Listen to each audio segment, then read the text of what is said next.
यार गाईस, मी आज एक न्यूज बघितली. आय एम शुअर तुम्ही पण बघितली असेल.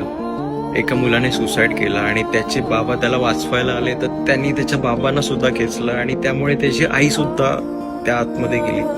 सो मला एकच बोलायचं आहे की जे ॲटलिस्ट माझे काही फॉलोअर्स आहेत, जे यंग आहेत, ज्यांना पण मित्रांच्या बघाबघीमध्ये कुठली तरी गोष्ट घ्यावीशी वाटते, आणि मीही त्या फेजमधून गेलोय.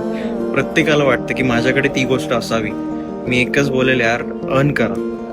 तुमच्या आई बाबा तुमच्या आयफोनची EMI भरताय, तुम्ही तो फोन यूज करताय. It doesn't make sense. माझ्याही वडिलांनी मला 40,000चा फोन घेतला होता, पण आजही सांगतो, त्या फोनचा जो आनंद आहे तो नव्हता. मला आज जे मी माझ्या कष्टाने फोन वापरतो, कष्टाने वस्तू वापरतो, त्या फोनचा आनंद आहे. भली स्वतःच्या कष्टाने एक नोकियाचा साधा फोन घ्या, पण स्वतःच्या कष्टाने घ्या. आणि मौल्यवान जीव, तुमच्या आई वडिलांचा जीव प्लीज धोक्यात घालू नका. And last thing, manifest it. तुम्हाला कुठली तरी गोष्ट हवी आहे, तुम्ही मनापासून प्रयत्न करा की यार, ही गोष्ट आहे ना, ही गोष्ट मी मिळवेल एक ना एक दिवस.